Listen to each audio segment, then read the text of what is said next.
Hello viewers, এই গল্পটির season 1 আগে আপলোড দেওয়া হয়েছে, এখন সিজন 2 আপলোড দেওয়া হলো। তো যারা যারা গল্পটি শুনেনি অবশ্যই শুনে নেবেন, ধন্যবাদ। আর হ্যাঁ, এই গল্পের এখনও অনেকগুলো সিজন বাকি আছে, তো আপনারা আমাদের পাশেই থাকুন, অবশ্যই জানতে পারবেন। আসসালামু আলাইকুম। এভাবে দাঁড়িয়ে কি ভাবছো এত গভীরভাবে? কখন এসে দাঁড়িয়ে রইছি? আসলে কাব্যকে নিয়ে আমার সন্দেহ লাগছে। মানে কি? ও গরিব, কেউ নেই। এমডি স্যারের সাথে ওর পূর্ব পরিচয় আছে, না হলে এমডি স্যারের সাথে কোনো জড়তা ছাড়াই মুখের ওপর সব বলেছে। আমাদের মুখের ওপর কথা বলে না, কিছু বলতে গেলে জড়তা থাকবে। ওকে যত দেখছি তত অবাক হয়ে যাচ্ছি। কি করবা ভাবছো? ওকে ফলো করতে হবে, তাহলে বুঝতে পারবো। ঠিক আছে, আজ তো আর করতে পারবো না, চলো আমরা ঘুরতে যাই। লাবণ্য খুশিতে ফাইয়াজের বাইকের পেছনে উঠে বসল। ফাইয়াজ লাবণ্যকে নিয়ে চলে গেল। এদিকে রাতে পুলিশ মেইন জায়গায় চেকপোস্ট বসিয়ে সব গাড়ি চেক করতে লাগলো। রাস্তায় পুলিশের টহল গাড়িও রয়েছে, শহরের বুক দিয়ে টহল দিতে লাগলো। রাত 12টা। ফাইয়াজ লাবণ্য বাসার দিকে ফেরার জন্য রওনা দিল। হঠাৎ করেই ফাইয়াজ বাইক থামিয়ে ফেললো। লাবণ্য বলল, বাইক থামালে কেন? ফাইয়াজ হাত দিয়ে দেখিয়ে দিয়ে, ওটা কাব্য না? লাবণ্য তাকাতেই দেখলো কাব্য ওটা। আবছা ল্যাম্পপোস্টের আলোয় কাব্য বসে আছে, সামনে একটা বই। লাবণ্য চোখ ডোলে আবার তাকায়। না, ভুল কিছু দেখছে না সে, ঠিকই দেখছে। ফাইয়াজ লাবণ্যর মুখের দিকে তাকালো, লাবণ্য ফাইয়াজের মুখের দিকে তাকালো। লাবণ্য অবাক হয়ে বলল, কাব্য ফুটপাতে বসে অল্প অল্প বই পড়ছে। তুমি শুধু শুধু সন্দেহ করতেছিলে। জীবন কতটা ভয়ঙ্কর দেখো। ও কই উঠেছে, কোনো খোঁজ নাওনি? না, আমি নিতে পারিনি, ওকে জিজ্ঞেস করা হয়নি। কাব্যকে দেখে মায়া লাগছে। গ্রাম থেকে এসে রেস্টুরেন্টে ওয়েটারে কাজ করে, ফুটপাত থাকছে, দেখার কেউ নেই। আমি কি ভুল বুঝতে গেছিলাম? ওর সত্যতা দিয়েই তো সবার ভালোবাসা আদায় করে নিচ্ছে। ফাইয়াজ আর লাবণ্য ওখান থেকে চলে গেল। রাত 2টা। ম্যানেজার ল্যাপটপ বসে কাজ করছিল তখন। ম্যানেজারের ল্যাপটপে ডার্ক হ্যাকার নামটা বড় বড় অক্ষরে লেখা ল্যাপটপের স্ক্রিনে ভাসছে। ম্যানেজার হা হয়ে গেল। ম্যানেজার কি বোর্ড চাপতে লাগলেও কোনো কাজ হলো না।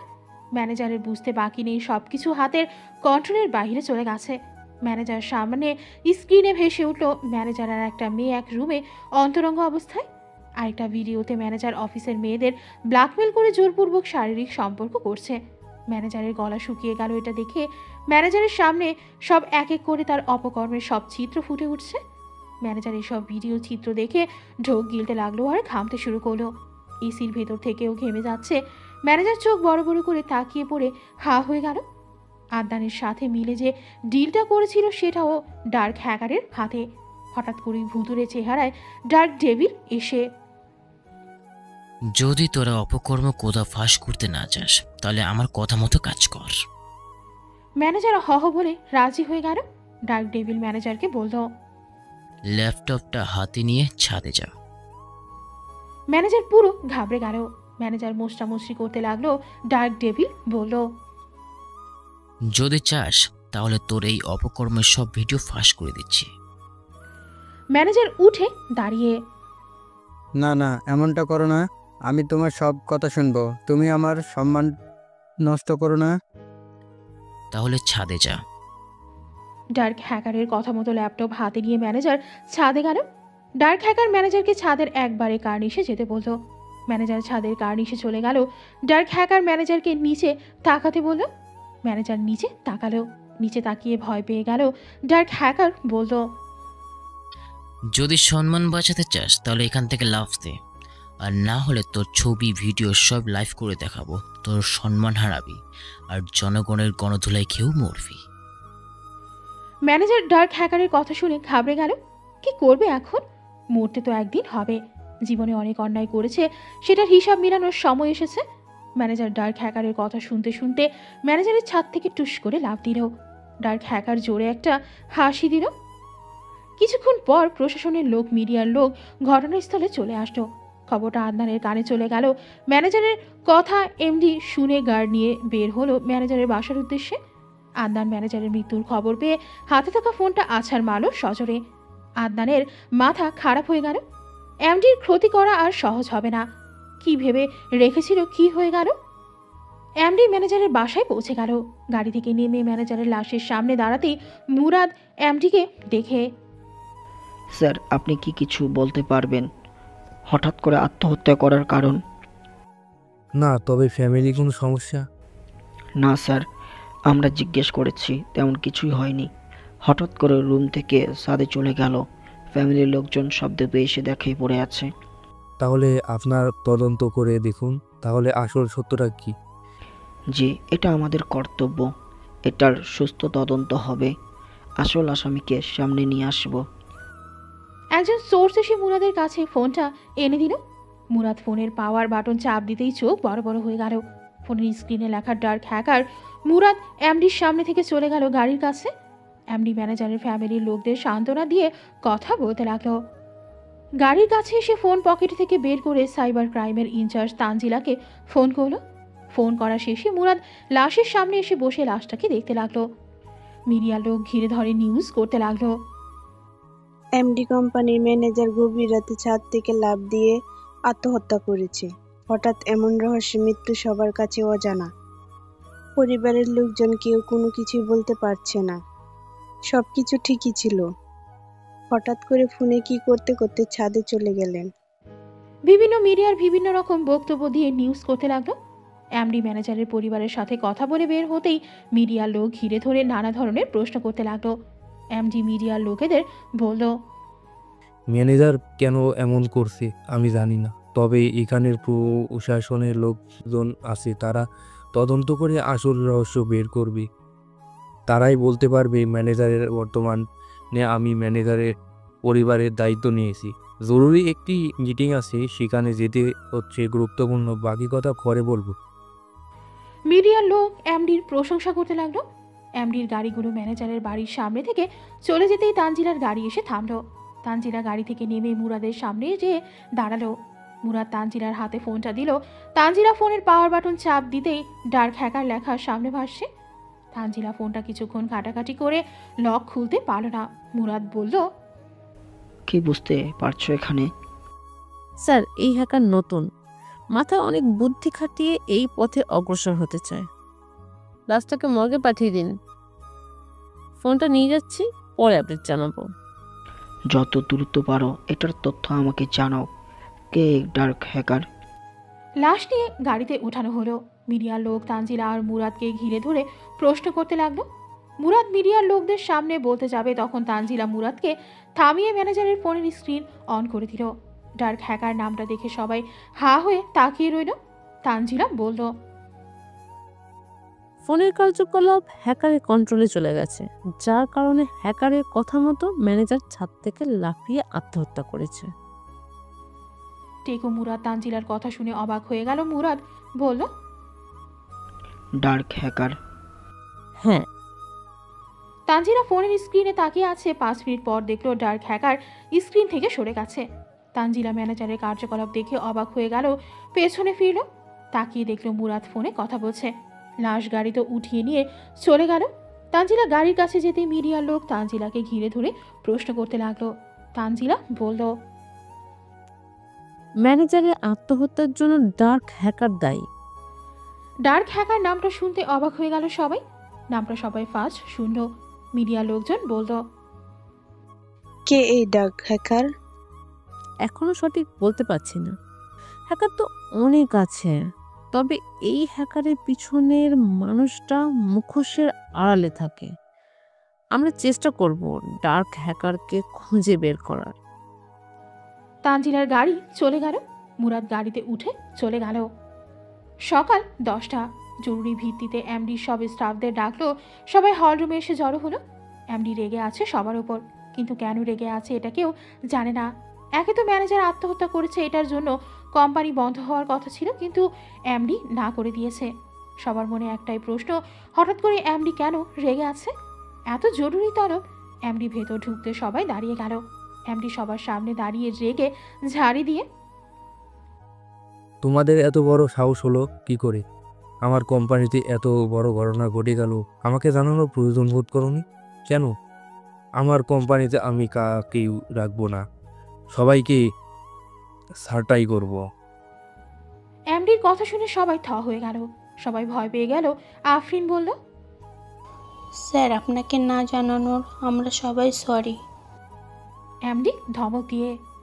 চুপ থাকো, একটা কথাও বলবে না। আমার টাকা খাবে আবার আমার সাথে জালিয়াতি করবে, এত বড় সাহস? এমডির কথা শুনে সবাই মাথা নিচু করে ফেলল। পিএইচও মাথা নিচু করে আছে এমডি পি এর সামনে দাঁড়িয়ে। তুমি আমাকে এই ঘটনা জানাওনি কেন? সমস্যা সমাধান হয়ে গেছে, তাই আর জানাইনি আপনাকে। Sorry sir. সমস্যা সমাধান হলেও আর আমাকে জানানোর কোনো প্রয়োজন হয়নি। তাহলে আমার এই কোম্পানি রেখে কী লাভ? দুঃখিত স্যার, এমন ভুল আর হবে না।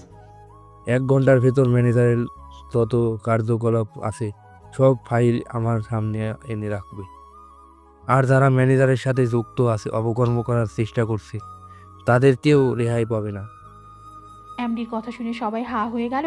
এমডি আনিকার দিকে তাকিয়ে, তুমি আমার রুমে এসো 30 মিনিট পর সব ফাইল নিয়ে। এমডি চলে গেল।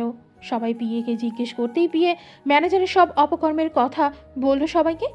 ডার্ক হ্যাকার নামে একজন ম্যানেজারকে মেরে ফেলেছে। পিএ এর কথা শুনে সবাই অবাক হয়ে গেল। নিউজ পেপারের প্রথম পৃষ্ঠায় ডার্ক হ্যাকার এমডি কোম্পানির ম্যানেজারের আত্মহত্যা করার জন্য দায়ী। বিস্তারিত কেউ পড়েনি। টেকু মুরাদ থানার চেয়ারে বসে দুটো নিউজ পেপার পাশাপাশি রেখে দেখছে। একটাই লেখা ডার্ক ডেভিল, অন্যটায় লেখা ডার্ক হ্যাকার। দুটো নামের প্রথম নাম ডার্ক একই নাম, পরেরটা ডেভিল আর হ্যাকার। মুরাদ বোঝার চেষ্টা করছে এই নামের মানুষ কি একজনই নাকি দুজন, দুজন দুটি নাম, না একজন দুটো নাম ব্যবহার করছে। মুরাদের মাথায় সব কিছু ঘোরপাক খেতে লাগলো। মুরাদ বড় স্যারকে ফোন দিয়ে মিটিংয়ের জন্য বলল। সেখানে অভিজ্ঞ সিনিয়র পুলিশদেরও থাকতে বলল। বড় স্যার মুরাদকে রাতে মিটিংয়ের জন্য বলা হলো। মুরাদ বড় স্যারের সাথে কথা বলে ফোনটা কেটে দিয়ে পৃষ্ঠা দুটো ছিঁড়ে ডার্ক নামটা কাটলো। তার পাশে ডেভিল, তার পাশে হ্যাকার। মুরাদ মনে মনে বলছে ডার্ক ডেভিল হ্যাকার এটা দুজন না একজন ব্যক্তি। মুরাদ তা খুঁজে বের করবেই। আফরিন এমডির অনুমতি নিয়ে রুমে প্রবেশ করল। আফরিন ভেতরে ভয়তে ভয়তে ঢুকে ফাইলটা টেবিলের উপর রাখতে এমডি আফরিনকে বসতে বলল। আফরিন বসল। এমডি আফরিনকে বলল, তোমাকে দেখে আমার অনেক অবাক লাগছে। আফরিন ভয়তে ঘাবড়ে যে, আমি কিছু করেছি?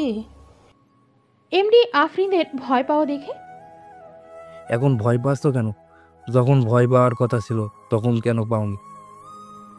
আফরিন অবাক হয়ে মানে?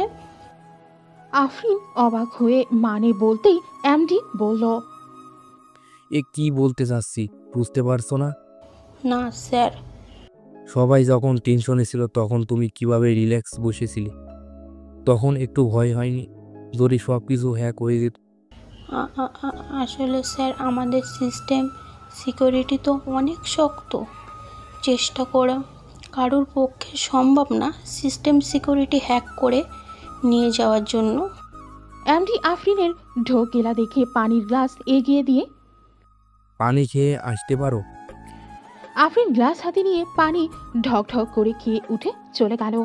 এমডি হাতে ফোন নিয়ে ম্যানেজার ভিডিও দেখে মনে মনে ভাবতে লাগলো, কে এই ডার্ক হ্যাকার কিং? 60 ওয়াটের বাল্ব মাথার ওপর জ্বলছে একটা টেবিল গোল করে সবাই ঘিরে আছে। নজর নিউজ পেপারসে লেখা ডার্ক হ্যাকার কিং লেখার উপর, আদনান নামটার ওপর হাত দিয়ে।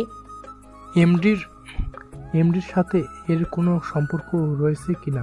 যদি থাকে তাহলে ওকে আমাদের হাতে নিয়ে আসতে হবে। একবার আমার হাতের মুঠোয় আনতে পারি তাহলে খেল খতম। আমি হয়ে যাব এই বিশ্বের কিং। অসম্ভবকে সম্ভব করা আদনানের কাজ। ড্রাগ হ্যাকার, তোকে একবার হাতের মুঠোয় আনতে পারি, তারপর দেখাবো আসল খেলা। আদনান কথাটা বলে জোরে হেসে উঠল। সবাইকে ডার্ক হ্যাকারকে খোঁজার জন্য কাজ করতে বলল। সবাইকে কাজ করতে বলে আদনান থানার উদ্দেশ্যে রওনা হলো। দুপুর 12টা। কাব্য কাস্টমারদের খাবার দিয়ে এসে কাউন্টারের পাশে এসে দাঁড়ালো। তখনই লাবণ্যর ফোন বেজে উঠল। লাবণ্য ফোনের স্ক্রিনে তাকিয়ে দেখলো তামান্না কল দিয়েছে।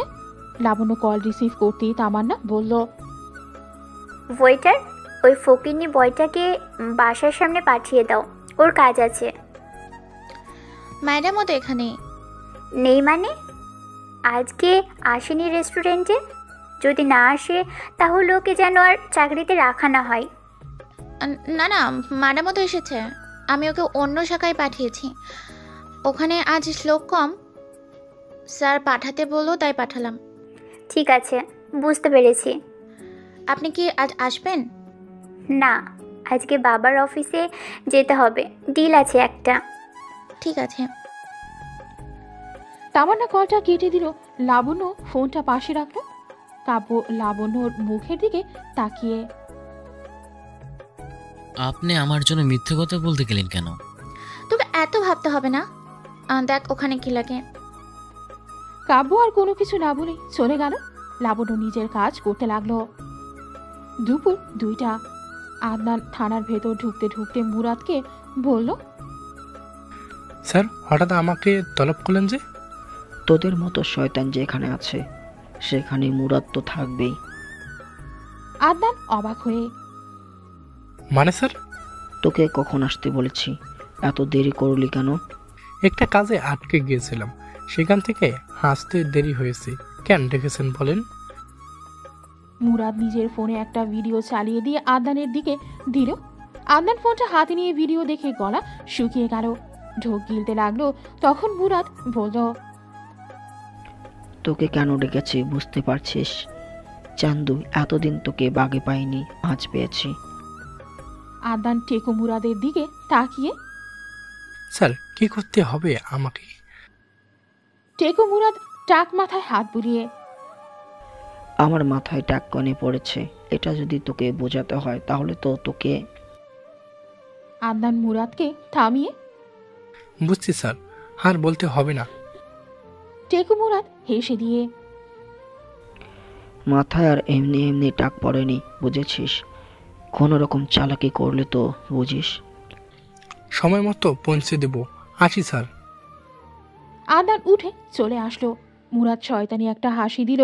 আদনান বাহিরে এসে মনে মনে মুরাদকে গালি দিতে দিতে বলল, শালা টাকা ছাড়া কিছু চেনে না, মুখ মুছতে সময় নেয় না। শালা তোকে কোনোদিন বাগে পাই সেদিন তো টাক মাথায় ঢোল বাজাবো। আমার থেকে টাকা নিবি? বিকাল 4টা। রেস্টুরেন্ট ফাঁকা, কাস্টমার নেই। কাউন্টারের পাশে কাব্য বসেছিল।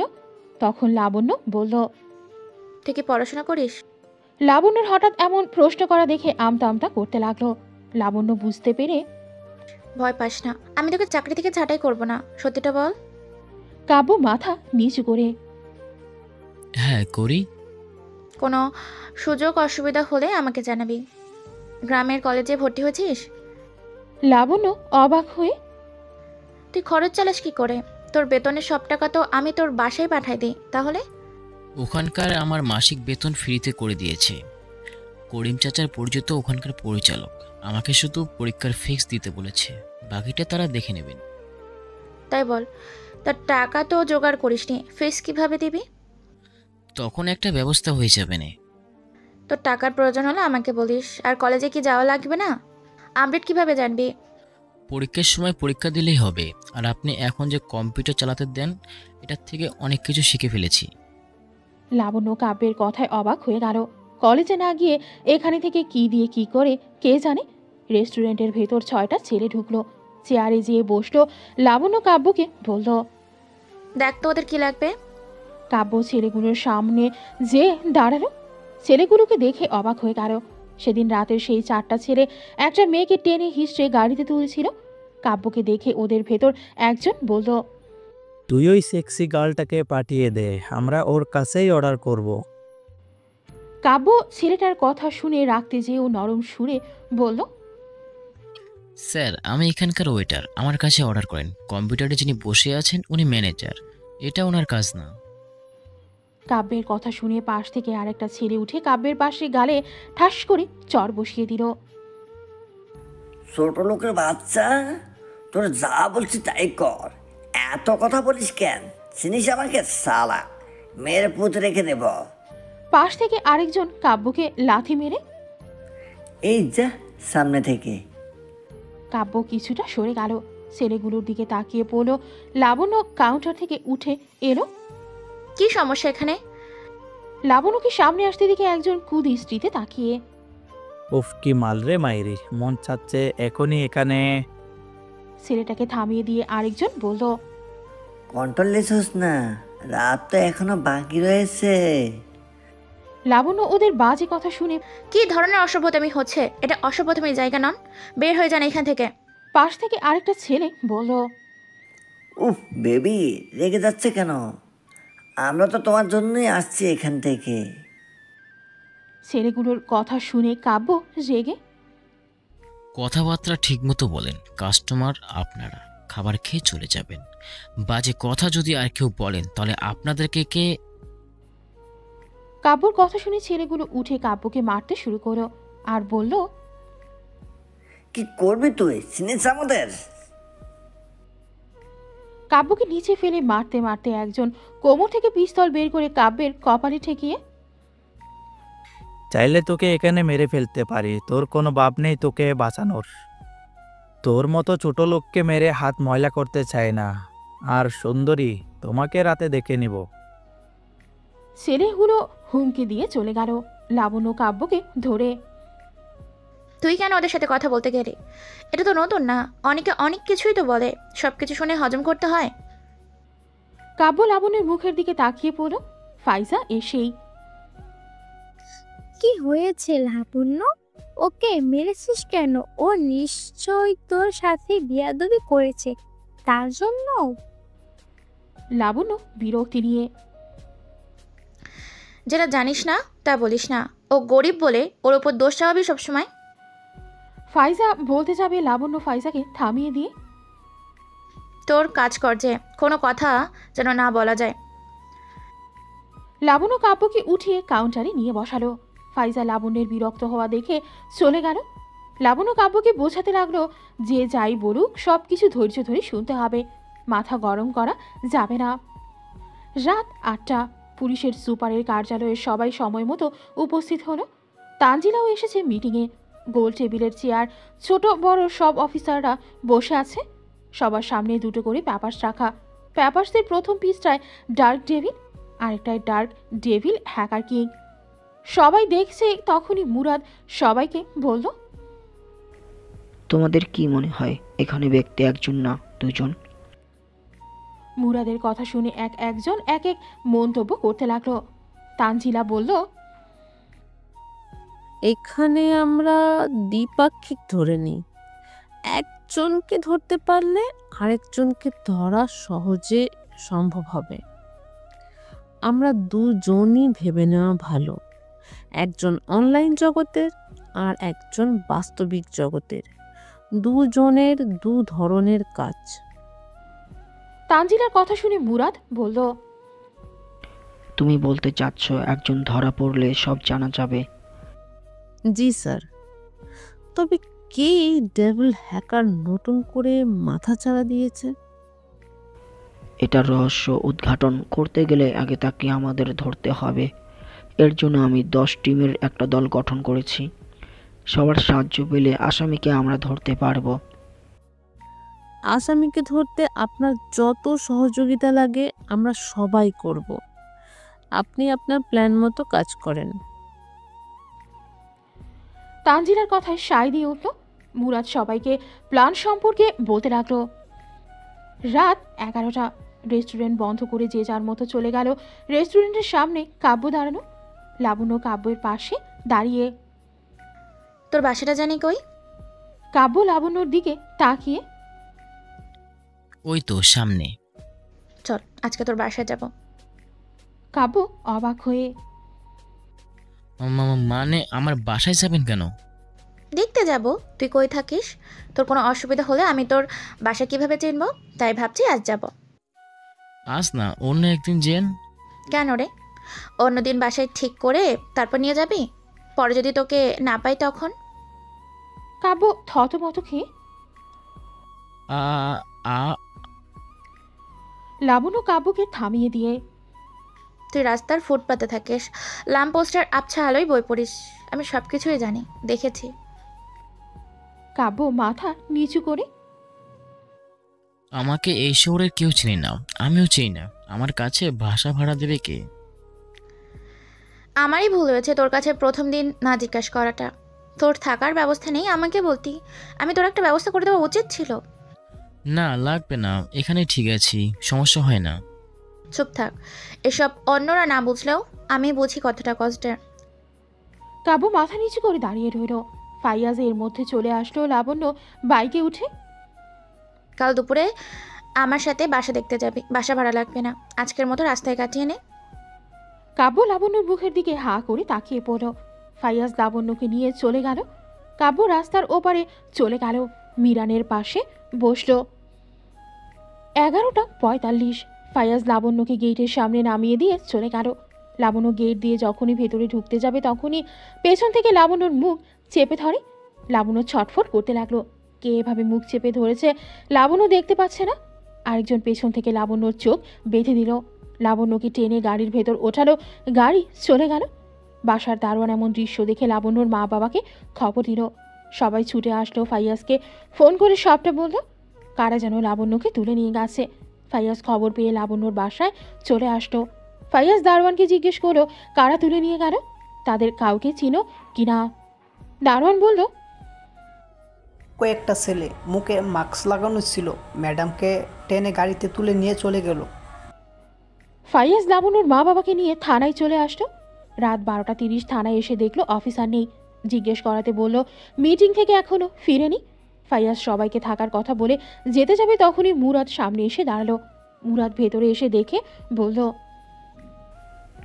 কি সমস্যা হয়েছে? থানায় এত ভিড় কেন? ফাইয়াজ বলল,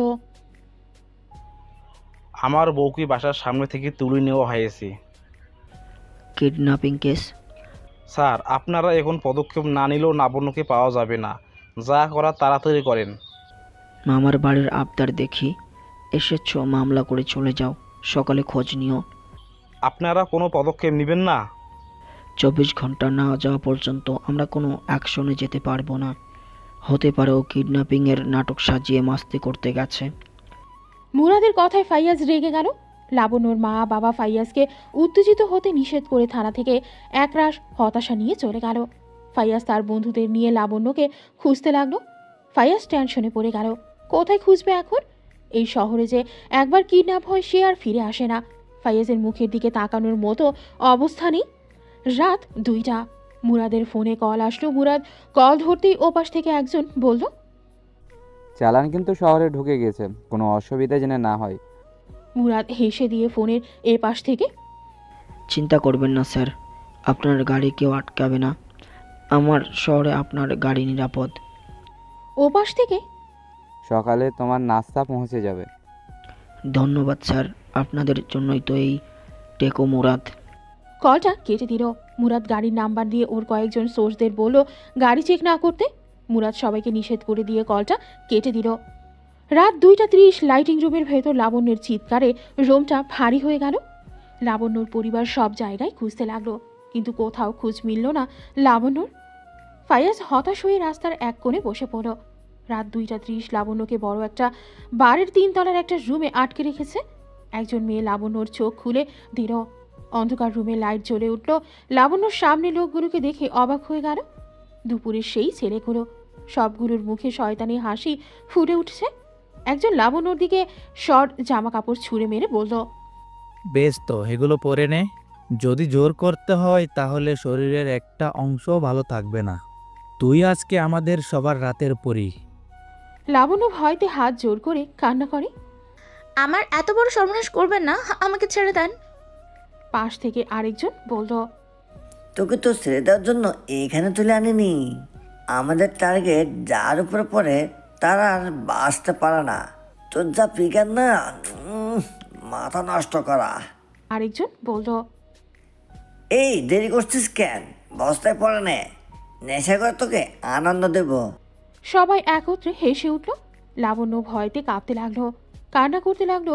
রুমের কালার লাইটগুলো জ্বলে উঠল। একজন লাবণ্যর চুলের মুঠি ধরে শর্ট জামা কাপড় দিয়ে, বেবি, কেঁদে কোনো লাভ হবে না। স্বেচ্ছায় এনজয় করো, না হলে এমন অত্যাচার করব তখন বুঝবা। আমাকে বাসায় যেতে দেন আপনি না, আমার এত বড় সর্বনাশ করবেন না প্লিজ। সবাই ভীতি চেহারা দেখে হেসে উঠল সবাই। আরেকজন বলল, ভালো কথা কাজ হবে না দেখি। ছেলেটা কথাটা বলে লাবণ্যর ডান বাহুর জামা ছিঁড়ে ফেলল। আরেকজন বাম বাহুর জামা। লাবণ্য কান্না করতে লাগলো। আরেকজন লোভার্থভাবে এগিয়ে যেয়ে লাবণ্যর বুকের জামা ধরতে যাবে, তখনই সে ফ্লোরে বুঁদ হয়ে পড়ল। সবাই অবাক হয়ে গেল। লাবণ্য চোখ বন্ধ করে কান্না করতে করতে না না বলতে লাগলো। রুমের ভেতর একজন বড় ছুরি নিয়ে ভেতরে ঢুকলো। ছেলেগুলো একত্র হয়ে, কে তুই? মরার জন্য এখানে এসেছিস কেন? Devil, drug devil. Drug devil মরতে আসে না, মারতে আসে। ডার্ক ডেভিল নামটা শুনে লাবণ্য চোখ খুলল। একজন ডার্ক ডেভিলের দিকে তেড়ে গেল। ডার্ক ডেভিল কোমর থেকে ছোট ছুরি বের করে প্রথমে ছেলেটার বুকে, তারপর হাতে। সেকেন্ডের ভেতর ছেলেটার শরীর ঝাঁঝরা হয়ে গেল। লাবণ্য এমন দৃশ্য দেখে চিৎকার দিয়ে উঠল। ছেলেগুলো ভীত হয়ে গেল। ডার্ক ডেভিল জোরে হেসে উঠে, অনেক মেয়েদের জীবন নষ্ট করেছিস, মেয়েদের এমনভাবে মেরেছিস তাদের পরিবারের লাশগুলো পর্যন্ত খুঁজে পায়নি। তোদের এমনভাবে মারব, তোদের লাশগুলো দেখে অপরাধীরা ভয়ে কেঁপে উঠবে, আর কোনো মেয়ের সর্বনাশ করতেও পারবে না। একটা ছেলে পিস্তল বের করে বলল, তুই হিরো হতে এসেছিস একা? একজনকে মেরে হিরো হয়ে গেছিস? ধরে এমনভাবে মারবো তোর লাশের চিহ্ন খুঁজে পাবে না কে। ডার্ক ডেভিল হাসল। ছেলেটা পিস্তলের ট্রিগারে চাপ দেবে, তখনই হাত থেকে পিস্তল পড়ে যায়। গুলির শব্দে লাবণ্য কানে হাত দিয়ে চিৎকার করে উঠল। ছেলেটা ফ্লোরে বসে পড়ল। বাকিরা ডার্ক ডেভিলের দিকে এগিয়ে গেল। ডার্ক ডেভিল সবার মাঝখানে পড়ে ছুরি চালাতে লাগলো ছেলেগুলোর পায়ে। লাবণ্য এমন দৃশ্য দেখে চিৎকার করতে লাগলো। লাবণ্যর চিৎকারে পুরো রুম ভারী হয়ে গেল। ফ্লোরে রক্ত ভেসে যাচ্ছে। ছেলেগুলো এক এক করে ফ্লোরে লুটিয়ে পড়ল। ডার্ক ডেভিলের সারা শরীরে রক্ত লেগে আছে। লাবণ্য ভয়তে মুখ দিয়ে কোনো কথা বের হচ্ছে না। ডার্ক ডেভিল চেয়ারে বসে সিগারেট জ্বালালো। একজনকে ইশারা করতে সে এসে লাবণ্যকে ধরে নিয়ে রুম থেকে বের হয়ে গেল। লাবণ্য বলতে লাগলো বারবার, আমাকে ছেড়ে দেন আপনারা, আমার ক্ষতি করবেন না, আমাকে বাসায় যেতে দেন। আরেকজন সামনে থেকে এসে লাবণ্যর শরীরে ওড়না পেঁচিয়ে দিল। লাবণ্য এমন দৃশ্য দেখে অবাক হয়ে গেল। সবাই মুখোশ পরা। কারা এনারা চেনার উপায় নেই। বাড়ির ভেতর সবাই নেশা করে যে যার তালে রয়েছে। রাত 3:30। লাবণ্য বাসার সামনে কালো রঙের একটা গাড়ি থামলো। গেটের সামনে লাবণ্যর মা বাবা দাঁড়িয়েছিল। একজন গাড়ি থেকে নেমে গাড়ির দরজা খুলে দিল। লাবণ্যর মা অবাক হয়ে তাকিয়ে রইল। লাবণ্য গাড়ি থেকে নামতেই লোকটা গাড়িতে ওঠা মাত্র গাড়ি চলে গেল। লাবণ্যর মা লাবণ্যকে দেখে দৌড়ে এসে লাবণ্যকে জড়িয়ে ধরে কান্না করে দিল। লাবণ্যও কান্না করে দিল। ফাইয়াজ খবর পেয়ে ছুটে চলে আসলো। লাবণ্যকে নিয়ে ঘরে চলে গেল। লাবণ্য সোফায় বসে আছে। লাবণ্যর মা লাবণ্যর মাথায় হাত বুলিয়ে দিচ্ছে। ফাইয়াজ লাবণ্যর সামনে বসে লাবণ্যর হাত ধরে, তুমি ঠিক আছো তো? তোমার কিছু হয়নি তো? কারা নিয়ে গিয়েছিল তোমায়? আমার কিছু হবার আগেই কই থেকে যেন একজন চলে আসলো, তারপর সবাইকে একসাথে। লাবণ্য কথাটা বলে কেঁদে ফেলল। ফাইয়াজ লাবণ্যকে আর কিছু বলল না, লাবণ্যকে রেস্ট করতে বলল। লাবণ্য চুপ হয়ে গেল। হঠাৎ করে বাড়ির ভেতর পুলিশ ঢুকতে দেখে সবাই অবাক হয়ে গেল। কেউ কারো বার থেকে পালানোর চেষ্টা করছে। সবাই ভাবছে রেড পড়েছে। পুলিশের সোর্সরা বারটা ঘিরে ফেলছে। কেউ পালাতে পারবে না। কয়েকজন সোর্স ওপরে চলে গেল। রুম খুলে ভেতরে দেখতে হা হয়ে গেল সবাই। একজন ফোন বের করে মুরাদকে কনফারেন্স কল করলো। মার্ডার হয়েছে। মুরাদ রওনা দিল। বাড়ির সবাই মার্ডার হওয়ার কথা শুনে আঁতকে উঠল। সবাই কানাঘুষা করতে লাগলো। সবার ভেতর ভয় ঢুকে গেল। কিছুক্ষণ পর মুরাদ আসলো। সাথে মিডিয়ার লোকজনও চলে এসেছে। মুরাদ ভেতরে ঢুকে সোর্সদের বলল কেউ যেন ভেতরে আসতে না পারে, আর কেউ যেন বাহিরে যেতে না পারে। মুরাদ কথা বলে ওপরে চলে গেল। রুমের দরজা খুলে লাশ দেখতেই মুরাদ বলল, জানোয়ারের মতো করে এভাবে কেউ কাউকে মারে? মুখগুলো বিবস্ত্র করে ফেলেছে, মুখ চেনার উপায় নেই। মুরাদ নিচে চলে আসলো। সবাইকে জিজ্ঞেস করলো, কিন্তু কেউ কিছু বলতে পারলো না। মুরাদ ম্যানেজারকে নিয়ে কন্ট্রোল রুমে চলে গেল। সিসিটিভি ফুটেজ দেখলো, কিন্তু আজকের কোনো ফুটেজ নেই। মুরাদ অবাক হয়ে গেল। মুরাদ রাগীভাবে ম্যানেজারের দিকে তাকিয়ে বলে, তোর বসকে ফোন দিয়ে বল আমার সাথে কথা বলতে, না হলে তোরা একটাও রেহাই পাবি না। ম্যানেজার চলে গেল। অন্য প্রশাসনের লোকজন এসে লাশগুলো দেখে অবাক। লাশগুলো চিহ্নিত করতে পারছে না। ছবি তুলছে, একে অপরের সাথে কথা বলছে। সব জায়গা দেখলো, কিন্তু কোনো প্রমাণ নেই। মুরাদ সবার সাথে কথা বলে এক এক করে বাড়ির লোকদের চেক করছে আর বাহির করছে। বাহিরে মিডিয়া লোকজন অপেক্ষা করছে। মিডিয়ার লোকজন যে যার মতো নিউজ করছে। লাবণ্যরা টিভি চালিয়ে নিউজ দেখতে লাগলো। সবাই বের হয়ে যাওয়ার পর স্ট্রেচারে করে লাশগুলো বের করছে। সবাই দাঁড়িয়ে দাঁড়িয়ে দেখছে। বাতাসে মুখের উপর থেকে কাপড় সরাতে চেহারা দেখে সবাই আটকে উঠল। কিছুক্ষণ পর মুরাদ বের হলো। মিডিয়া লোক মুরাদকে ঘিরে ধরে প্রশ্ন করতে লাগলো। মুরাদ বলল, কে মার্ডার করেছে আমরা জানি না, কোনো প্রমাণ রেখে যায়নি। আমরা তদন্ত করেছি, যে অপরাধী হোক না কেন তাকে আইনে আওতায় নিয়ে শাস্তি দেব। এর থেকে বেশি কিছু বলতে পারছি না। ময়না তদন্তের পর শনাক্ত করা হবে কারা ছিল।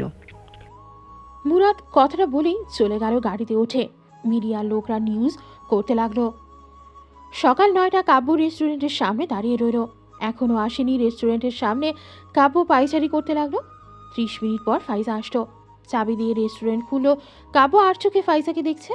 ফাইজা ভেতরে ঢুকে, আজকে আর লাবণ্য আসবে না, মন দিয়ে কাজ করবি। যদি ভুল করেছিস তাহলে তোকে আমার হাত থেকে কেউ রক্ষা করতে পারবে না। ম্যাডাম আসবে না কেন? কি হয়েছে ম্যাডামের? তোকে এত কিছু জানতে হবে না, তুই তোর কাজ কর। কাব্য মাথা নাড়ালো। ফাইজা কিচেনে চলে গেল। সকাল 10টা। ডাক্তার আশিক মুরাদকে কল দিল। মুরাদ কল ধরেই বলল, ডাক্তার, লাশগুলো শনাক্ত হয়েছে। হ্যাঁ, তবে তবে কি? সবাই প্রভাবশালীর ছেলে। একটা ছেলে ওই বারের মালিকের ছেলে। মুরাদ হা হয়ে গেল। আশিক এক এক করে ছেলেগুলোর বাবার নাম বলল। মুরাদ নাম শুনে হা হয়ে গেল। মুরাদ বলল, কে এভাবে মারতে পারে? আচ্ছা, কোনো ক্লু পাওনি? হ্যাঁ, ডার্ক ডেভিল মেরেছে ওদের। ডার্ক ডেভিল নামটা শুনতেই মুরাদ অবাক হয়ে গেল। কলটা কেটে দিয়ে বড় অফিসারকে ফোন দিয়ে বলল সবটা। বলা শেষে বলল, আপনি ওনাদের সামলান, না হলে শহরের অবস্থা খারাপ হবে। ডার্ক ডেভিলকে যে করে হোক খুঁজে বের করতেই হবে, না হলে সমস্যার ভেতর পড়তে হবে। বড় অফিসার এদিকটা সামলাবে বলে কলটা কেটে দিল। মুরাদ চিন্তায় পড়ে গেল, কে এই ডার্ক ডেভিল? এই শহরে এই নামে কে হতে পারে? ওকে যে করেই হোক খুঁজে বের করতে হবে, না হলে আমাদের বদনাম হবে। হাসপাতাল থেকে লাশগুলো পরিবারের কাছে বুঝিয়ে দিল। যারা যারা গেছে তারা এই শহরের গণ্যমান্য ব্যক্তির ছেলেরা। ছেলেদের মৃত্যুটা যেন তারা কেউ মেনে নিতে পারল না। মুরাদকে হুমকি দিল, খুনিকে ধরার জন্য না হলে শহরে আগুন জ্বালিয়ে দেবে, কাউকেই ছাড়বে না। মিডিয়া লোকজন পরিবারের সবার বক্তব্য নিল। ওদের ছেলেরা ভালো অনেক, ওদের শত্রু হতে পারে না। কেন বারের রুমে নিয়ে হত্যা করা হলো জানে না। খুনির বিচার তারা চায়, আর যেন কোনো মায়ের কোল খালি না হোক। মুরাদ সংবাদ সম্মেলন করলো। সেখানে বলল, ডার্ক ডেভিল নামে এক সন্ত্রাসী টার্গেট করে সবাইকে বাড়ি নিয়ে গিয়েছিল। তার কার্য হাসিল করার জন্য এইভাবে হত্যা করেছে সবাইকে। ছেলেগুলোর নামে কোনো বাজে রিপোর্ট নেই, ওরা সবাই ভালো ছিল। মিডিয়ার লোক জিজ্ঞেস করলো, কে এই ডার্ক ডেভিল? তার সাথে ছেলেগুলোর সূত্রতা কি ছিল? মুরাদ অনেক মিথ্যা বানিয়ে বলতে লাগলো। লাবণ্য নিউজ দেখে বলতে লাগলো, সম্পূর্ণ মিথ্যা কথা। ডার্ক ডেভিল সন্ত্রাসী না, ওরা ছিল খারাপ, ওরা খারাপ। লাবণ্য কথাগুলো বলতে বলতে চোখ বড় বড় করে ফেললো টিভির দিকে। লাইভ নিউজ ছেলেগুলোর অপকর্মের ভিডিও চলতে লাগলো। নিউজ চ্যানেলের সবাই হা হয়ে গেল। এমন নিউজের জন্য ওপর থেকে কল আসতে লাগলো নিউজ বন্ধ করার জন্য।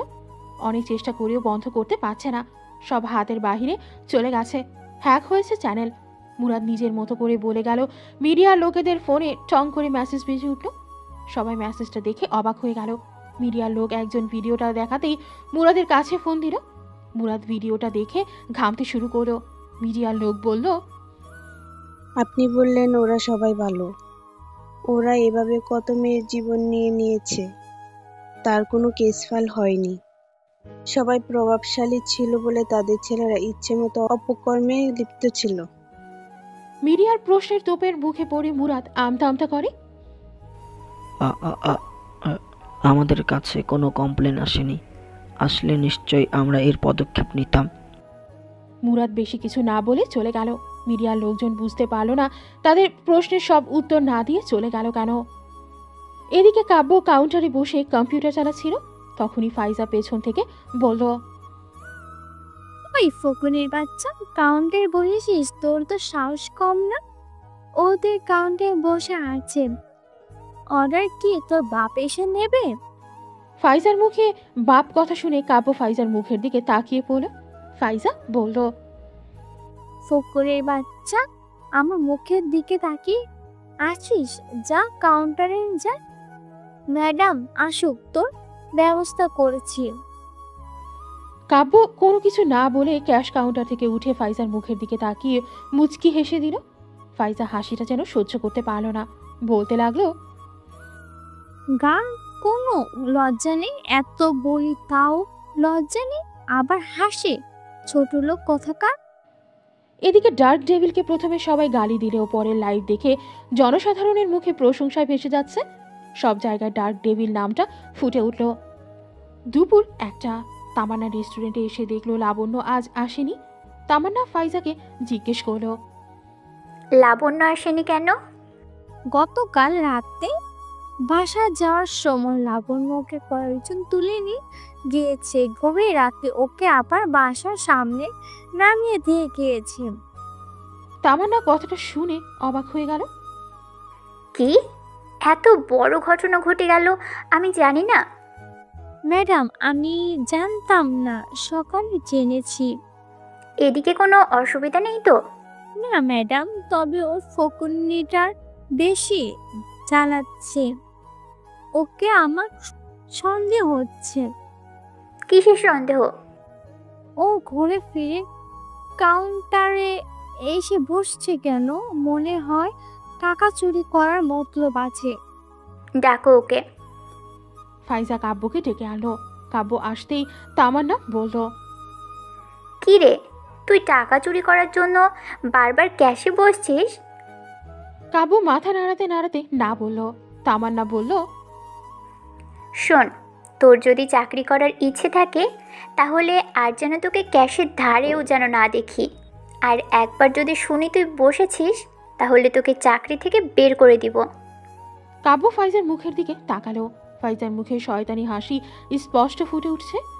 কাব্যর বুঝতে বাকি নেই ফাইজার কাজ এটা। তামান্না বলল, তুই আমার সাথে চল, তোর কাজ আছে। ম্যাডাম, খাবার নিয়ে কোম্পানিতে যেতে হবে। ঠিক আছে, খাবার নিয়ে আমার সাথে দেখা করবি। কাব্য মাথা নাড়ল। তামান্না চলে গেল। ফাইজা বলল, তোর কি লজ্জা বলতে কিছুই নেই? এত অপমান হওয়ার পরেও কেন চলে যাস না? গরিবদের লজ্জার অপমান থাকলে পেটে ভাত জুটবে না। সবাই তো গরিবদের ওঠাতে বসাতে অপমান করে। ভালো কথা, শিখে গিয়েছিস, যা কাজ কর। কাব্য আর কিছু না বলে চলে গেল। দুপুরে খাবার নিয়ে কাব্য কোম্পানিতে গেল।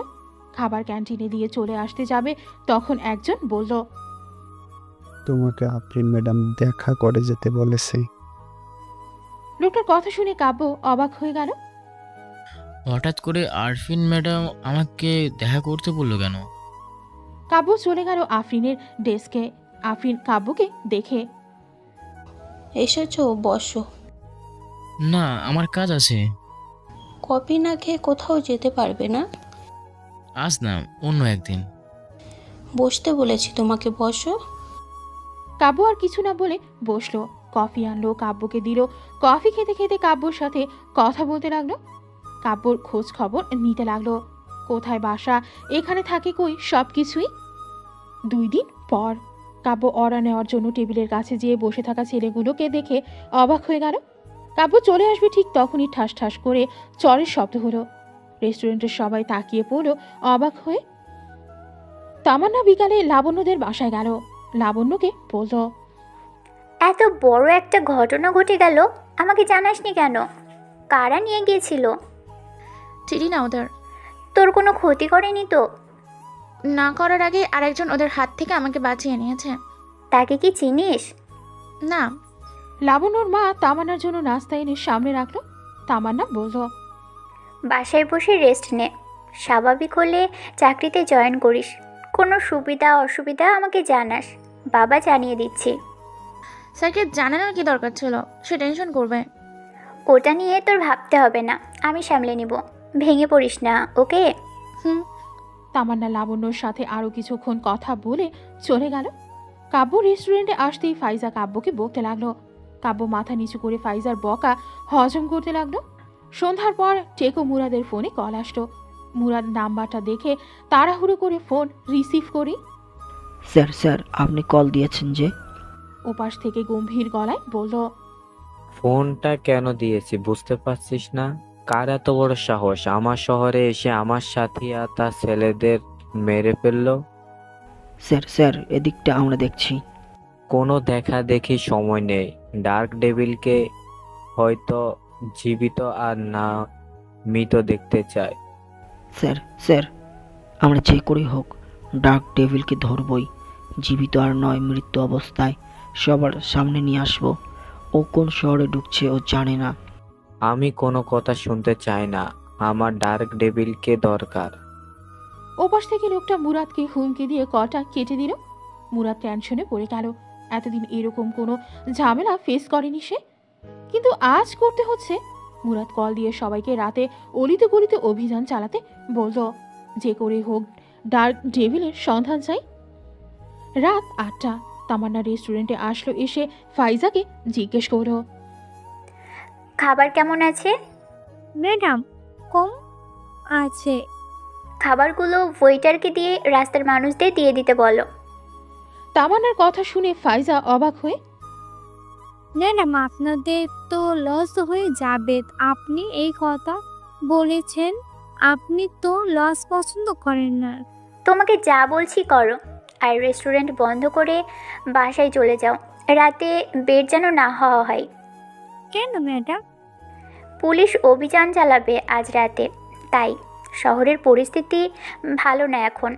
ঠিক আছে ম্যাডাম। ফাইজা চলে গেল। তামান্না কাব্যকে দেখে ওয়েটার বলে ডাক দিল। কাব্য তামান্নার সামনে আসতে, তোকে বলেছিলাম না আমার সাথে দেখা করতে, তোর কাজ আছে। আপনি তো ছিলেন না। অজুহাত দিয়ে দিলি? হ্যাঁ, তুই ফাইজাকে বলতি, ও তোকে বলে দিত আমি কই আছি। তোর এই রেস্টুরেন্টে বেশি দিন টিকতে পারবি না, তোর চাকরি থাকবে না। কাব্য মাথা নিচু করে নিল। তামান্না কাব্যকে বকে চলে গেল। তামান্না কাব্যকে সহ্য করতে পারে না। ওকে দেখলেই তামান্নার বিরক্ত লাগে। কাব্য সবার অপমান হজম করে নেয়। শহরে থাকতে হলে সবকিছু চুপচাপ শুনতে হবে। ম্যানেজার ম্যাডামটা তাও তো ভালো, আর বাকিরা সবাই খারাপ, সারাক্ষণ কেমন কেমন করে। ফাইজা এসে কাব্যকে একগাদা কাজ দিয়ে চেয়ারে বসলো। কাব্য বলল, আমার তো এই কাজ না। তোকে যা বলেছি তুই তাই কর। সব কাজ তুই করবি, না হলে ম্যামকে বলে তোর চাকরি শেষ করে দেব। আমাকে তো চিন্তা। কাব্য আর কোনো কথা না বলে এক এক করে কাজ করতে লাগলো। ফাইজা ফাইজকে কল দিল। ফাইজ ফোন ধরতে ফাইজা বলল, কি সাহেব, আমার নারী কে অসুস্থ, বিয়ে করবেন নাকি ছেড়ে দেবেন? কেন? না, যা শুনলাম তাতে তো মনে হয় না কেন ছেলে এরকম ঘটনা শোনার পর তাকে বিয়ে করবে। ব্যস্ত আছি, পরে কথা বলছি। ফাইয়াজ কলটা কেটে দিল। ফাইজা একটা শয়তানি হাসি দিল। কাব্য ফাইজার সব কথা শুনেছে। শোনার পর কাব্য ফাইজার কাছে এসে, ম্যাডামের কি হয়েছে? তোর ম্যাডামকে শয়তান তুলে নিয়ে ওর সর্বনাশ করে আবার বাসায় দিয়ে গিয়েছি। কাব্য অবাক হয়ে, আপনি দেখছেন না? আবার দেখা কি আছে? শুনছি একটা মেয়েকে এমনি তো আর তুলে নিয়ে যায়নি, আবার পিছনে দিয়ে গিয়ে, এমন তো নয়। ও, ভালো ম্যাডামের এরকম ক্ষতি কে করলো? ফাইজা কাব্যকে ঝাড়ি দিয়ে, কাজ করা যায়। তোর প্রশ্ন জবাব দেওয়ার জন্য বসে আছি নাকি? এত বকবক করছিস, কাজ শেষ কর। কাজ শেষ ম্যাডাম। ঠিক আছে, খাবারগুলো কি করতে হবে জানিস তো? হ্যাঁ। তো যা সামনে থাকে যত সব ফকিন্নি। কাব্য খাবারগুলো নিয়ে একা বের হয়ে গেল। ফাইজা সবাইকে চলে যেতে বলল। সবাই চলে গেল। ফাইজা রেস্টুরেন্ট বন্ধ করে চলে গেল। কাব্য খাবারগুলো দিয়ে এসে দেখলো রেস্টুরেন্ট বন্ধ। কাব্য বেশ অবাক হয়ে গেল। ওকে না বলে রেস্টুরেন্ট অফ করে দিল, বলল না কিছু। কাব্য রাস্তার ওপাশে চলে গেল। মিরান কাব্যকে দেখে বলল, তুই আজকের রাতটা কোথাও কাটিয়ে নে। কেন? অভিযান চলবে, আর শহরের যে অফিসার টেকো মুরাদ, ও অনেক হারামি, টাকা ছিনিয়ে নেবে। আর তোকে দেখলে তো কথাই নেই, যখন জানবে তুই রেস্টুরেন্টে কাজ করিস তাহলে তোকে ধরে নিয়ে যাবে আর টাকা দাবি করবে। না দিতে পারলে যে কোনো খারাপ কেসে তোকে ফাঁসিয়ে দেবে। কাব্য অবাক হয়ে, আমি কোথাও যাব না এখন, আমি তো চিনি না কোনো কিছুই। তোকে রাখার মতো কোনো জায়গা আমার নেই, এখানে থাকলেও তোর বিপদ হবে। আমরা গরিব মানুষ, আমাদের পক্ষ নিয়ে কেউ কথা বলবে না। তুই তো রেস্টুরেন্টেই কাটিয়ে দে আজকের রাত। হ্যাঁ, রেস্টুরেন্ট তো অফ। কি করবি ভাব। কাব্য পকেট থেকে ফোনটা বের করলো।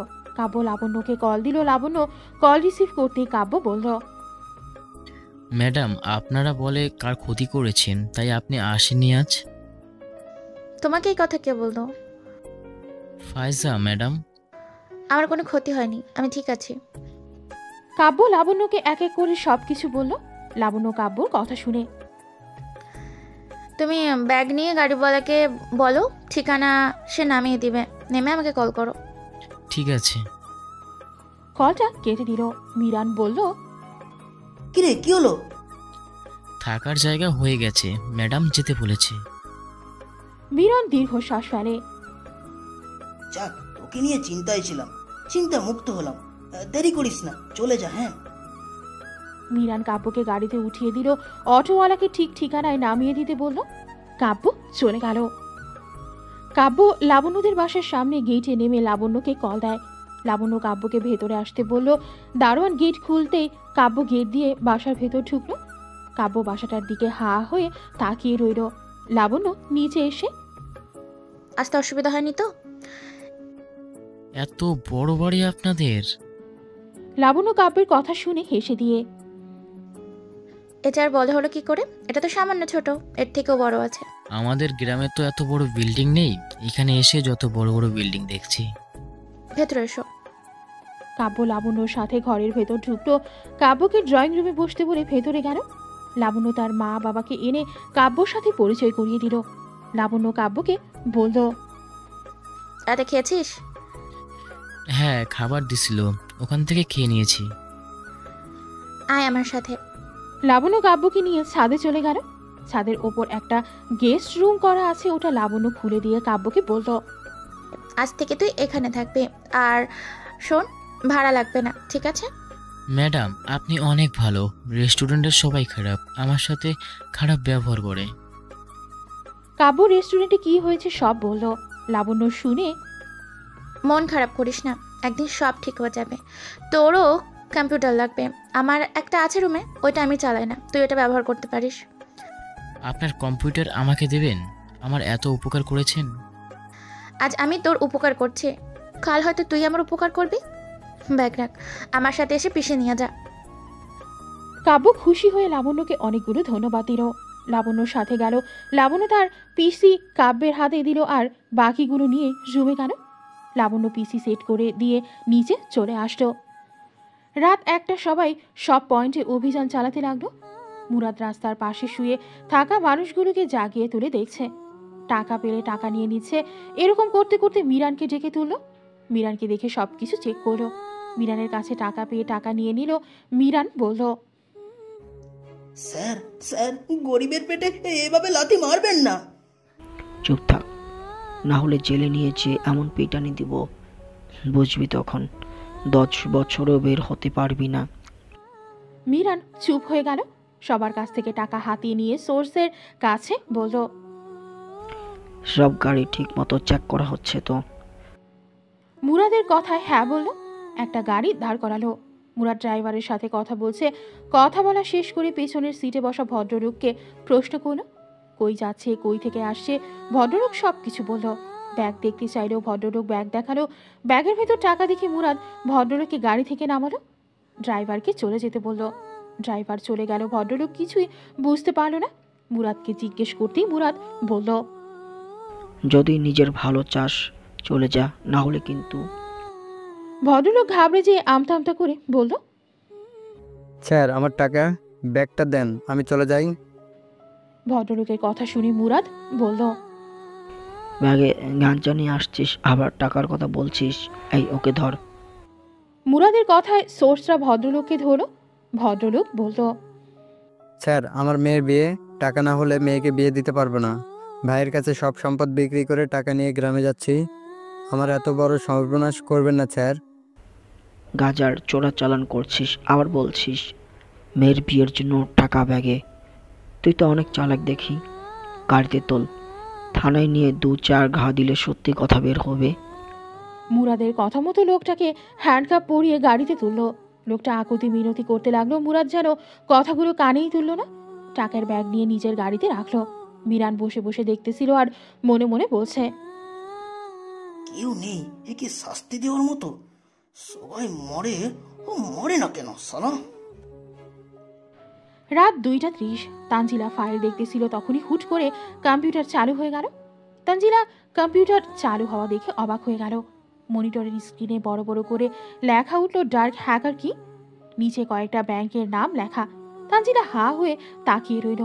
কিবোর্ড মাউস সব চাপলো, কোনো কাজই হচ্ছে না।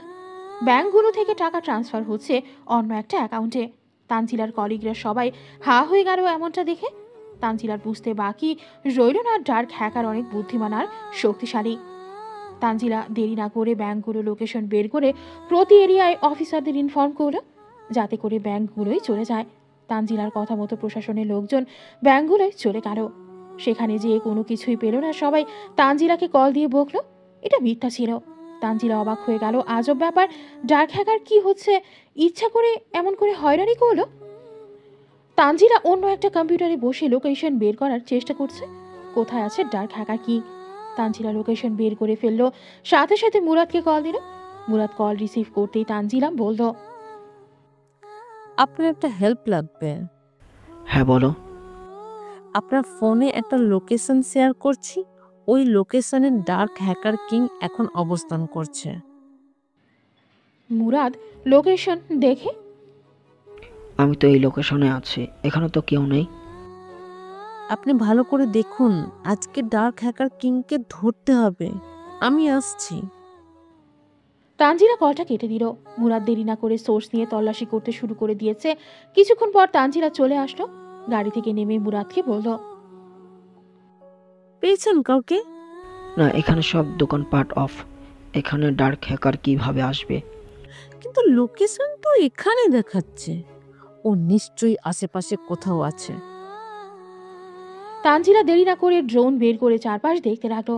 কোথাও কোনো কিছুই নেই। তানজিলা টেনশনে পড়ে গেল। তানজিলা দেখলো ড্রোনের উপর লোকেশন দেখাচ্ছে। তানজিলা মুরাদকে বলে টর্চ দিয়ে কয়েকজনের ড্রেনের ওপর নামলো। ড্রেনের ভেতর কোনো কিছু দেখতে না পেয়ে উঠে আসলো। তানজিলা অবাক, অদৃশ্য বস্তু নাকি ডার্ক ডেভিল। তানজিলা মুরাদকে কিছু বলে গাড়িতে উঠে চলে গেল। অফিসে আসতেই দেখলো মনিটরে লেখা স্বাগতম ডার্ক হ্যাকারের জগতে। তানজিলা রেগে হাতের কাছে গোল কাচের জিনিসটা ছুঁড়ে মারল। মনিটর ভেঙে গেল। তানজিলা রেগে বলল, আমার সাথে চালাকি করা, আমাকে হয়রানি করা। ডার্ক হ্যাকার, তানজিলার হাত থেকে রক্ষা পাবি না। সকাল 8:30। কাব্য রাস্তার এপাশে এসে নামতে দেখলো মিরান মন খারাপ করে বসে আছে। কাব্য মিরানকে বলল, আপনার কি হয়েছে, মন খারাপ করে বসে আছেন কেন? মিরান রাতের ঘটে যাওয়া ঘটনাগুলো বলতে লাগলো। কাব্য হা হয়ে সব শুনতে লাগলো। মিরানের চোখ বেয়ে পানি ঝরছে আর বলছে, আমার টাকা নিয়ে কোনো কষ্ট নেই, কিন্তু ওই লোকটার মেয়ের বিয়ে দিবে কি করে? মেয়েটার জীবন শেষ হয়ে যাবে। আপনি আমাকে বাঁচালেনও, আপনার ক্ষতি হয়ে গেল। ওরে যদি কোনোদিন সুযোগ পাই না শালাকে, ওরে যদি কোনোদিন সুযোগ পাই মারার, তাহলে ওকে মেরেই ফেলবো। মিরান বকতে লাগলো। এদিকে সকাল সকাল উকিলকে থানায় দেখে মুরাদ অবাক হয়ে গেল। উকিল ভদ্রলোকটাকে ছাড়ানোর নিয়ে কথা বলতে লাগলো। মুরাদ বলল, মাদক সহ পেয়েছি, ছাড়লে বাইরে যে মিথ্যা বলবে আমি টাকা নিয়েছি। আমি এমন দুর্নাম নিতে পারবো না। উকিল মুরাদকে আশ্বাস দিল লোকটা কোনো কিছুই বলবে না, সে তার গ্রামের বাড়ি চলে যাবে। মুরাদ আর কোনো কিছু না বলে ভদ্রলোককে আনতে বলল। ভদ্রলোক এসে উকিলকে দেখে কথা বলল। উকিল লোকটাকে নিয়ে বাইরে চলে আসলো। ভদ্রলোক বলল, আমি কোন মুখে বাসায় ফিরবো? আমার মেয়ের বিয়ের টাকা নিয়ে যেতে পারবো না। আমার মেয়ের কপালটা আমি পুড়িয়ে দিলাম। ভদ্রলোক তার কথা শুনে উকিল দুটো টাকার খাম দিল লোকটার হাতে। তখনই পাশে এসে একটা গাড়ি এসে থামলো। উকিল লোকটারে সব কিছু বলে গাড়িতে উঠিয়ে দিল। লোকটার চোখে মুখে আনন্দ ফুটে উঠেছে। উকিলের কাছে জানতে চাইল কে দিয়েছে, কিন্তু কোনো কিছু বলল না, চলে গেল। কাব্য মিরানকে মন খারাপ করতে বারণ করে চলে গেল রেস্টুরেন্টে। ফাইজা এসে রেস্টুরেন্ট খুলল। কাব্যকে দিয়ে সব কাজ করাতে লাগলো। কাব্য ফাইজার কথা মতো কাজ করতে লাগলো। সকাল 11টা। থানায় ব্যাংক ম্যানেজারদের আসতে দেখে থানার এসআইরা অবাক হয়ে গেল। সবার বক্তব্য ব্যাংকের অ্যাকাউন্ট থেকে টাকা হ্যাক করে নিয়ে গেছে। সবাই ব্যাংক ম্যানেজারদের কথা শুনে অবাক হয়ে গেল। তানজিলাই তাহলে ঠিক ছিল। 2 দিন পর কাব্য অর্ডার নেওয়ার জন্য টেবিলের কাছে যেয়ে বসে থাকা ছেলেগুলোকে দেখে অবাক হয়ে গেল। কাব্য চলে আসবে ঠিক তখনই ঠাস ঠাস করে চরের শব্দ হলো। রেস্টুরেন্টের সবাই তাকিয়ে পড়ল অবাক হয়ে। ব্যাংক থেকে টাকা হ্যাক হয়ে গেছে এটা নিয়ে হইচই পড়ে গেল। যাদের ব্যাংক হ্যাক হয়েছে তারা সবাই প্রভাবশালী বড় বড় হ্যাক হয়ে যাওয়ার খবর পেয়ে প্রশাসনের ওপর মহলে চাপ প্রয়োগ করলো। টেকো মুরাদ রেস্টের জন্য ঘুমাবে তখনই ফোনটা বেজে উঠল। ফোনের স্ক্রিনে বড় সারের নাম্বার আসতেই দেখে কল রিসিভ করতে মুরাদকে ধমকাতে লাগলো আর বলল 24 ঘন্টার ভেতর ডার্ক হ্যাকার কিংকে খুঁজে বের করার জন্য। মুরাদকে ধমকিয়ে কল কেটে দিল। মুরাদ তানজিলাকে কল করলো। তানজিলা কল রিসিভ করেই, স্যার আমি সেই জায়গায় আছি যেখানে লোকেশন দেখাচ্ছে। আমার টিম নিয়ে আমি কাজ শুরু করে দিয়েছি। আপনার চোখে চেনা কোনো হ্যাকার থাকলে তার ওখানে তদন্ত করেন, কোনো না কোনো সূত্র পাওয়া যাবে। সবাইকে একই কথা বলছি, সবাই কাজ শুরু করে দিয়েছে। তানজিলার কথা শুনে মুরাদ কল কেটে দিল। ফোন দিয়ে সব হ্যাকারদের থানায় এসে দেখা করতে বলল। তানজিলা সব দোকানে বিল্ডিংয়ের খোঁজ নিতে লাগলো। যাদের কম্পিউটার আছে সব কিছু চেক করলো, কিন্তু কোনো কিছুই পেল না। এরকম তল্লাশি করতে করতে তানজিলা রেস্টুরেন্টের ভেতর গেল। কাব্য তানজিলাকে দেখে, স্বাগতম ম্যাডাম, একটু অপেক্ষা করেন, সব চেয়ার পূর্ণ হয়ে গেছে, খালি নেই। তানজিলা কাব্যের কথা শুনে, তুমি কি ওয়েটার? জি ম্যাডাম। তোমার ম্যানেজার কোথায়? ডাকো তো, বলো সাইবার ক্রাইম অফিস থেকে অফিসার এসেছে। কাব্য তানজিলার পা থেকে মাথা পর্যন্ত দেখে অবাক হয়ে, ম্যাডাম তো অসুস্থ, কিছুদিন পর আসবে। কাব্য কথা শেষ করতে না করতেই ফাইজা এসে বলল, তুই এখানে দাঁড়িয়ে গল্প করছিস, ওদিকে কাস্টমার বসে আছে খাবারের জন্য। গল্প করছি না ম্যাডাম। তুই চুপ থাক। মেয়ে মানুষ দেখা গা কথা বলতে লাগে, তাই না? কাব্য কিছু না বলে অপমানিত হয়ে ওখান থেকে চলে গেল। তানজিলা ফাইজাকে বলল, গল্প করতে আসিনি, তদন্ত করতে এসেছি। Officer Tanzila Chowdhury, cyber crime. আপনি কে? ফাইজা ঢোক গিরে, হ্যাঁ, আপনি কিসের অন্ধ করতে আছেন? আমি ম্যাডামের অবস্থা বর্তমান দেখাশোনা করেছি। তানজিলা ফাইজাকে জিজ্ঞেস করলো রেস্টুরেন্ট কখন খোলা হয়, বন্ধ করা হয় সবকিছু। ফাইজা সবকিছু বলল। তানজিলা ফাইজার অনুমতি নিয়ে কম্পিউটার চেক করলো। না, এখানে ও কিছু পেল না। তানজিলা চলে গেল। তানজিলা চলে যাওয়ার পর ফাইজা কাব্যের সামনে দাঁড়িয়ে, অফিসার এসে আমাকে বলল না আগে? আমাকে বলার তো সুযোগ দেননি, কিভাবে বলবো? সবসময় বেশি কথা বলিস, কাজে কর যা। কাব্য কিছু না বলে ফাইজার সামনে থেকে চলে গেল। তানজিলা সব জায়গা ঠিক মতো খুঁজলো, কোথাও কোনো কিছু ফাঁক রাখেনি। তাও কোথাও না কোনো সূত্র পেল না। টেকো মুরাদের কথা মতো সবাই থানায় এসে মুরাদের সামনে দাঁড়ালো। মুরাদ সবাইকে দেখে ডার্ক হ্যাকারের ভেতর কেউ আছে কিনা সন্দেহ জিজ্ঞেস করতেই সবাই নানা বলল। কেউ কেউ বলল ডার্ক হ্যাকার আতঙ্কের নাম। সব হ্যাকাররা আতঙ্কে গা থাকে। কখন তাদের উপর টার্গেট পড়ে, ডার্ক হ্যাকারকে সবাই ভয় পায়। এ কদিনে পুরো ভয়ঙ্কর নামে পরিচিত লাভ করেছে। আবার ব্যাংক হ্যাক করেছে, যা এই শহরের কারো ক্ষমতা নেই। মুরাদ সবার কথা শোনার পর সবাইকে বলল, তোমাদের কাজ এখন থেকে ডার্ক হ্যাকারকে খুঁজে বের করা। খুঁজে বের করতে পারলে তোমাদের জন্য উপহার আছে। সবাই আজ থেকে সন্ধান শুরু করে দাও। আমি তোমাদের সব সাপোর্ট দিব। শুধু আমার ডার্ক হ্যাকার কিংকে দরকার। কে কিং? মুরাদের কথা সবাই সায় দিয়ে চলে গেল। মুরাদ চেয়ারে বসে কপালে হাতের 4টা আঙুল দিয়ে চিন্তায় পড়ে গেল। এই কদিনে ডার্ক ডেভিল আর ডার্ক হ্যাকার কিং রাতের ঘুম কেড়ে নিয়েছে। দুপুর 2টা, কাব্য খাবার নিয়ে ক্যান্টিনে দিয়ে রেস্টুরেন্টে চলে গেল। আজ আর ফাইজা লেটের জন্য বকতে পারল না। রাতে রেস্টুরেন্ট বন্ধ হওয়ার পর কাব্য মিরানের সাথে কথা বলে চলে গেল। রাতে মুরাদ সহ প্রশাসনের সবাই অভিযান চালাতে লাগলো। এভাবে কেটে গেল 2 দিন।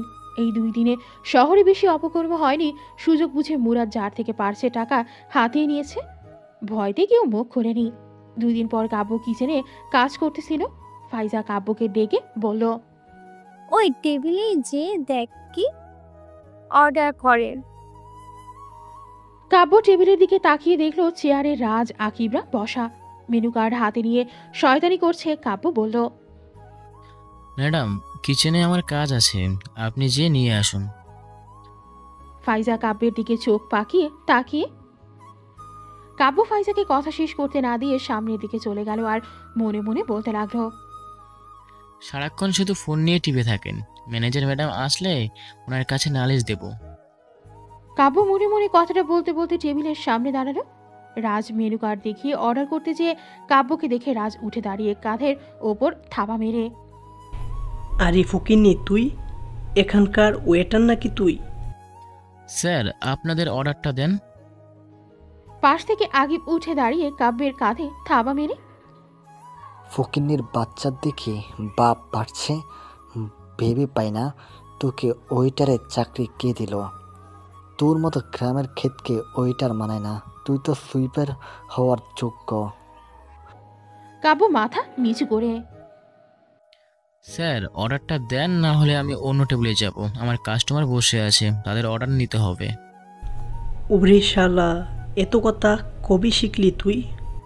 কাব্য আর কিছু না বলে যেই অন্য টেবিলে যেতে যাবে তখনই রাজ কাব্যের গলা টেনে ধরে ঠাস ঠাস করে মুখের ওপর চর বসিয়ে দিয়ে, ফকিন্নির বাচ্চা, একই তো ওয়েটার, আবার আমাদের থেকে অর্ডার না নিয়ে ভাবসুদাস। রেস্টুরেন্টের সবাই অবাক হয়ে তাকিয়ে পড়ল। কাব্য গালে হাত দিয়ে অবাক হয়ে তাকিয়ে আছে। আকিব পাশ দিয়ে চর মেরে, তোর চাকরি থাকে কিভাবে তাও আমি দেখে নেব। খাবো না এই রেস্টুরেন্টে, চল সবাই। রাজ আকিব কাব্যকে ইচ্ছা মতো বকে ঝোঁকে চলে গেল। কাব্য অন্য টেবিলে যেয়ে খাবার অর্ডার নিয়ে গেল। কাউন্টারে চোখ যেতেই কাব্য অবাক হয়ে গেল। ফাইজা কাউন্টারে বসে চোখের পানি মুছছে আর ফোন টিপছে। কাব্য মনে মনে ভাবছে, রাজ আকিবরা যা করে গেল এটা যদি দেখতো তাহলে আজ আর রক্ষে ছিল না। কিন্তু সে কেন কান্না করছে? জিজ্ঞেস করতে গেলে যদি বকাঝকা দেয়, থাক, সে তার মতো করে। কাব্য কাজ করতে লাগলো। লাবণ্য সেদিনের ঘটনার পর থেকে এখনো ঠিকভাবে স্বাভাবিক হতে পারল না। লাবণ্যর মনে একটাই প্রশ্ন, কে ডার্ক ডেভিল? এভাবে মরণের দুয়ার থেকে ফিরিয়ে নিয়ে আসতো কেনই বা বাঁচালো? এদিকে প্রশাসনের লোকজন ডার্ক ডেভিল আর ডার্ক হ্যাকারকে হন্যে হয়ে খুঁজতে লাগলো। একের পর এক অপকর্মের বাধা হয়ে দাঁড়াচ্ছে আন্ডারগ্রাউন্ড থেকে শুরু করে কেউ ভালো নেই এদের দুজনের জন্য। এদের দুজনকে ধরতে মরিয়া প্রায়। রাত 10টা কাব্য বাসায় ফিরল। ফোন করে লাবণ্যকে ছাদে আসতে বলল। লাবণ্য ছাদে আসতে কাব্য ফাইজার কান্না করার কথা বলতে লাগলো। যা যা ঘটেছে সব বলল। লাবণ্য সবটা শুনে সাথে সাথে ফাইয়াজকে কল দিল। ফাইজা কল ধরতেই লাবণ্য বলল, ফাইজা, কোনো সমস্যা হচ্ছে তোর? কই না তো। আজ কান্না করেছিলি কেন? তোকে কে বলেছে এই কথা? যেই বলো, বল এখন কি হয়েছে? কিছু না। কি হবে, তুই এসব বুঝবি না, রাখিস। ফাইজা কথাটা বলেই কলটা কেটে দিল।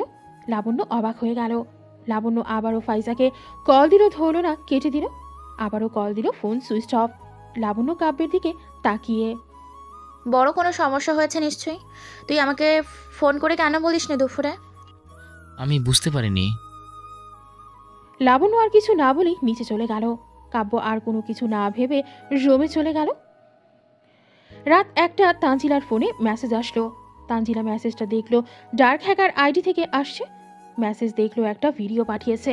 ভিডিওটা চালু করে দেখেই তানজিলা হা হয়ে গেল। একটা ক্লাবের ভেতর মেয়েদেরকে বিক্রি করছে। যে যার চাহিদা মতো মেয়েগুলো কিনে নিয়ে উপরের রুমে নিয়ে জোরপূর্বক অত্যাচার করছে। তানজিলা এমন দৃশ্য আর সহ্য করতে পারল না। সাথে সাথে মুরাদকে কল দিল। মুরাদ কল রিসিভ করতেই তানজিলা বলল, স্যার, আপনাকে একটা লোকেশন পাঠিয়েছি। ওখানে মেয়েদের জোরপূর্বকভাবে বেচা কেনা আর মাদকের ব্যবসা চলছে। আপনি যে মেয়েগুলোকে বাঁচান